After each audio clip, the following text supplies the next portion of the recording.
le mois novembre et l'année 1918 furent déliés afin qu'il tue le tiers des hommes. Ils étaient d'abord déliés en 1914 et maintenant eux ils ont dit nous avons donc le pouvoir puisque nous sommes tes serviteurs, puisque nous marchons sur la base des Écritures, eh bien vous devez arrêter cette guerre parce que nous devons travailler. Et Dieu a compris, il a arrêté selon Apocalypse 7, versets 1 à 4. Je vais lire ça ici rapidement. Apocalypse 7. Après cela, je vis 4 anges debout aux 4 coins de la terre.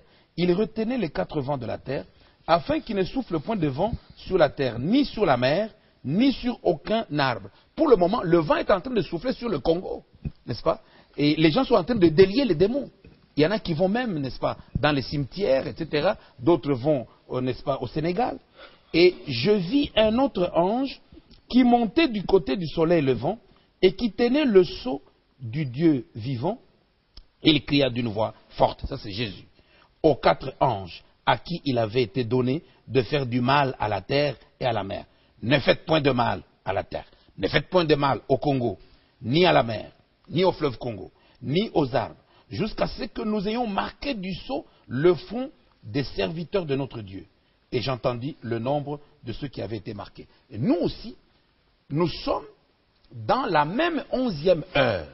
Nous sommes les serviteurs de la même race que ceux, n'est-ce pas, du début de la Pentecôte, de cet âge.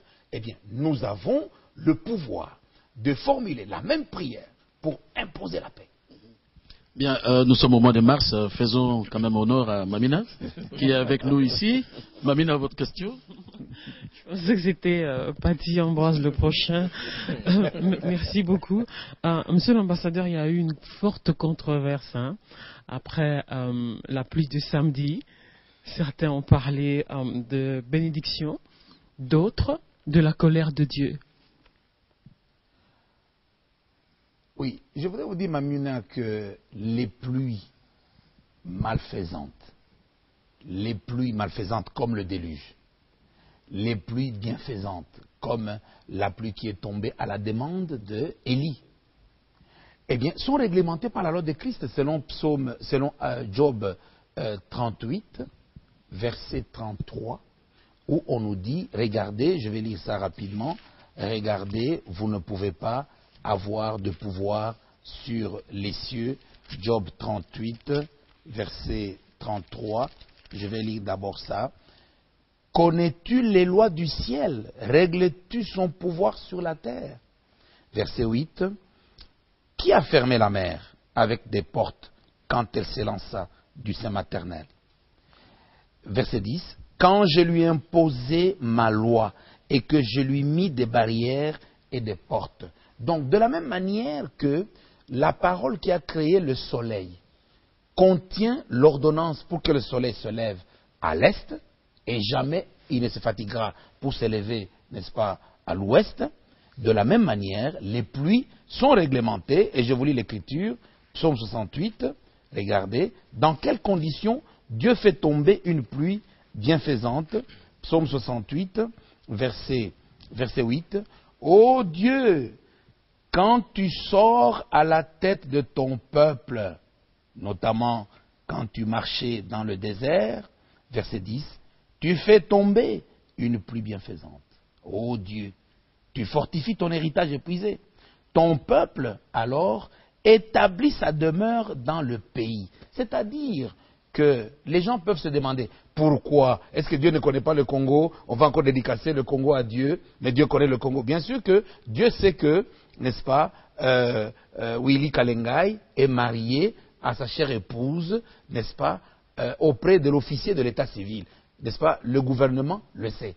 Le bourgmestre le sait. Mais quand l'enfant vient au monde, le même Willy Kalengai vient encore devant l'officier de l'état civil pour déclarer la naissance de l'enfant. L'enfant doit être présenté. Le Congo est né, n'est-ce pas, le 26 février 1885, n'est-ce pas? Sa naissance a été déclarée à Berlin, n'est-ce pas, par l'esclavagiste, n'est-ce pas, le colonialiste, n'est-ce pas, Léopold II.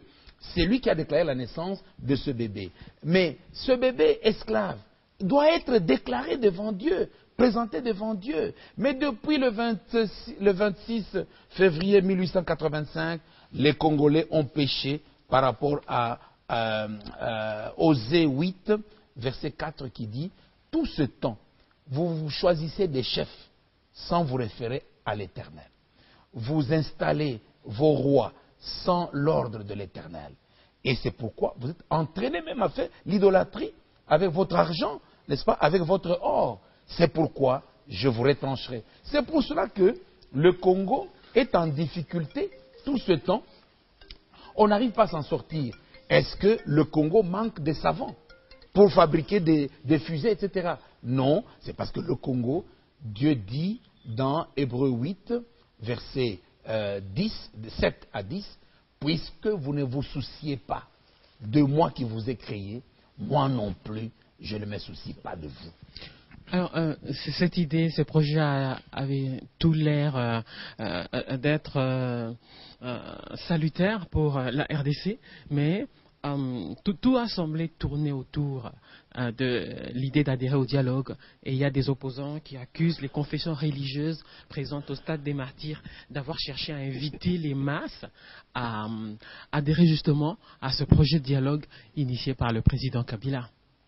Oui, les choses de la majorité présidentielle ou de l'opposition politique sont des choses éphémères, sont des choses temporelles. Mais la paix politique qui est temporelle n'est que le reflet de la véritable paix du Saint-Esprit, qui est, n'est-ce pas, au-delà du tombeau. Donc, la paix éternelle de Dieu. Et donc, vous savez, les États-Unis d'Amérique ont utilisé l'impérissable, le surnaturel impérissable, pour bâtir un pays périssable. C'est-à-dire que quand vous voulez avoir un mariage solide, il faudrait reposer votre mariage sur le fondement pré-scientifique, biblique, alors le mariage sera solide. C'est pourquoi la Bible dit « Honore ton père et ta mère, et tu seras heureux, et tu vivras longtemps. » Donc, les serviteurs de Dieu au stade sont allés au stade avec la vision, n'est-ce pas, qu'est-ce que je dis, perpétuelle du Congo. La vision d'un Congo depuis 1885 et d'un Congo qui sera là, n'est-ce pas, si l'enlèvement n'est pas encore là, dans les années 2040, 2060. C'est pour ce Congo-là. Et donc, ce n'est pas pour des choses temporelles. Mais, il faut savoir que vous ne pouvez pas dialoguer sans réconcilier vos esprits. Et vous ne pouvez pas réconcilier vos esprits si vos âmes n'ont pas la paix. Il faut que la paix soit dans l'âme. Et cette paix ne peut être donnée que par Dieu. Venez prier avec les serviteurs de Dieu qui sont, n'est-ce pas, spécialisés dans la matière. Priez pour avoir la paix dans le cœur et manifester cette paix en allant dialoguer. Parce que, vous savez, les choses, je viens de les montrer ici dans la déclaration, il y a les origines de l'amertume, les origines de la rancune, de la vengeance. Ça vient, n'est-ce pas, du régime alimentaire du corbeau. Je viens de le montrer ici tout à l'heure. Vous verrez des gens, n'est-ce pas, à la télévision, ils parlent, même sa propre salive devient amère. Eh bien, cet homme-là, il est connecté où? Il n'est pas connecté au régime alimentaire de la douceur, de l'amour, de la paix, de l'amour patriotique, etc. Donc, nous sommes en train de parler des choses impérissables pour inviter le Congolais à se connecter aux choses impérissables, comme les États-Unis d'Amérique. Témoignage de Jacques Chirac dans son dernier livre, de Valéry Giscard d'Estaing. Dans son dernier livre, il dit que en moins de 2 siècles, d'abord il dit que Charlemagne, fondé sur le christianisme, c'est lui qui a créé la civilisation occidentale.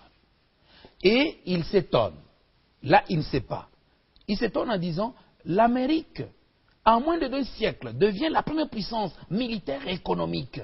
Et moi, je lui réponds, à cause justement de la Bible, qui est le socle du régime américain. aujourd'hui séculaire. Ambassadeur, on peut retenir que l'objectif a été atteint. Absolument. D'accord. Alors, vous avez bien dit, pour dialoguer, pour essayer d'apporter une sorte de dynamique, pour apporter un fruit, que ça pourrait donner un développement quelconque, ça nécessite absolument que vous ayez des accords. Vous savez, les églises, vous parlez des valeurs humaines. Et comment vous faites déjà lorsque les valeurs humaines pour le kimbanguiste ne sont pas le même pour les catholiques, et ça ne sera pas le même pour les églises de réveil, ça ne sera peut-être pas le même pour le musulman. Comment vous faites pour que vous vous convergez ensemble et que vous priez pour qu'il y ait une bénédiction comme vous le dites? Genèse 25, verset 9, je pense, je vais vous répondre, pour que quand Abraham est décédé, eh bien, il avait les enfants, n'est-ce pas? Il avait Isaac, il avait Ismaël, qui ne s'entendaient pas, qui avaient des différends. Isaac et Ismaël décidèrent d'abord d'enterrer leurs différends avant d'enterrer le corps de leur père. C'est ici. Isaac et Ismaël, ses fils, l'enterrèrent dans la caverne de Macpéla. C'est le jour où ils sont réconciliés. Les Congolais aussi, nous devons, n'est-ce pas, imiter Isaac et Ismaël. Enterrons nos différends pour enterrer le Congo de la haine, le Congo de la vengeance, le Congo de l'amertume, et avoir maintenant un Congo nouveau. Depuis, n'est-ce pas, moi j'étais encore un gamin à l'école maternelle, j'entendais les gens qui chantaient Congo nouveau, Africa nouvelle, etc. Et même Bombenga a fini par chanter encore la même chose. Mais le Congo nouveau, c'est à partir de l'âme. Il faut rejoindre le cardinal Malula, n'est-ce pas? Les valeurs humaines. Les valeurs humaines sont absolues. Il n'y a pas de valeurs humaines kimbanguistes, catholiques, etc. Ça n'existe pas. L'homme, c'est Jésus-Christ. Okay. Les valeurs humaines, ce sont les valeurs du Créateur qui a créé l'homme à son image. Ce sont ces valeurs-là. Bien, Willy, je vais vous passer la parole. Suffit quand même que je prenne la parole, que je pose ma question. Oui. Bien, Paty Ambroise venait de faire allusion aux catholiques. Oui. Mais comment expliquer, pasteur, que ce jour-là, les catholiques n'étaient pas présents? Qu'est-ce qui s'est passé? Ça, c'est la première question. Qu'est-ce que vous dites par rapport à ces hommes de Dieu? Il y a une catégorie d'hommes de Dieu qui disent que celui qui devait, en principe, dédicacer la RDC à l'éternel Dieu, c'est le chef de l'État qui est le garant de la nation. Parce que Dieu connaît qu'il y a quelqu'un en RDC à qui j'ai donné le pouvoir et qui est le garant de la nation. C'est lui qui devait, en fait, dédicacer la RDC. Sur le plan spirituel. Voilà. Ah, oui. C'est-à-dire que la tête de la nation, c'est le père de la nation, le chef de l'État. Mais il y a les sacrificateurs, il y a les prophètes qui sont, n'est-ce pas, spécialisés pour faire le métier. Différent que le roi. Oui, vous avez le roi Ézéchias, dans 2 Chroniques 29. Il décide, n'est-ce pas, de dédicacer son pays. Il appelle les sacrificateurs et les lévites. Il leur dit, lévites sacrificateurs, sanctifiez-vous. Avant de sanctifier, n'est-ce pas, la maison de l'Éternel, parce que le pays est sous la malédiction. Et nous avons été attentifs. Vous-même, vous m'avez dit, vous m'avez posé un jour la question, pourquoi le chef de l'État, qui a toujours l'habitude de dire, n'est-ce pas, que Dieu bénisse le Congo, il dit ici que Dieu bénisse et protège le Congo. C'était, n'est-ce pas, son discours, son mot, n'est-ce pas, de Nouvel An. Nouvel An, oui. De Nouvel An. Oui. De Nouvel An. De Nouvel An. Mais regardez aussi son discours du 28 novembre. Puisque nous devons aller au dialogue, je vous demande, à ceux qui sont sages, d'apporter leurs conseils de sagesse. Et à ceux qui savent prier, d'apporter les prières ferventes. C'est-à-dire quoi? Les prières ferventes, le chef de l'État, il est marié à son épouse qui s'appelle République démocratique du Congo. Bien sûr, symbolisée, typifiée par Maman Olive. Donc son épouse, c'est la RDC qui est malade. Il dit, quelqu'un a-t-il une épouse malade, Jacques 5, verset 14, qu'il appelle les anciens de l'Église et que les anciens prient pour l'épouse malade en loignant d'huile. Et justement, le chef de l'État a appelé les anciens. ce sont les anciens, par son discours, et même son ordonnance qui convoque, n'est-ce pas, le dialogue. Eh bien, les anciens sont venus, ils ont pris l'épouse, République démocratique du Congo, dans le lieu le plus solennel, qui est le stade de martyr, et ils ont commencé à prier. Dès que, n'est-ce pas, le prophète Tambouelou Koki a élevé la voix, il a fait la prière de Élie, au lieu que ce soit le feu, n'est-ce pas, qui tombe, dès qu'il a dit Amen, l'onction, l'huile pour oindre l'épouse du chef de l'État est descendue. Et c'était une onction dans toute la ville de Kinshasa. Hein, je pense même sur toute l'étendue de la RDC, l'onction a été manifestée. C'est donc, n'est-ce pas, une victoire totale. Oui. Et puis, remarquez que les sacrificateurs n'ont pas fait les choses au hasard. Moi, je les suivais de loin. Hein. Je les suivais de loin. Eh bien, ils ont commencé d'abord par la marche de procession. Ils ont fait la procession. Dès qu'ils ont commencé la procession, les nuages se sont rassemblés comme à la mer Rouge. Là, c'était, n'est-ce pas, c'était la colonne de feu, mais c'était les nuages de pluie se sont rassemblés. Et ils sont arrivés, les nuages les ont accompagnés jusqu'au stade, et dès qu'on a prié, directement, l'onction est descendue. Et les sacrificateurs ont eu le courage de descendre, n'est-ce pas, sous la pluie. Et remarquez une chose, si c'était une question temporelle, cosmique, eh bien, les gens allaient fuir la pluie. Les choses politiques ont fui la pluie. Mais ici, les gens sont descendus sous la pluie pour défiler, pour chanter. Il fallait suivre les chansons. Moi, ça m'a fait couler des larmes. Hein. Ils chantaient Zam.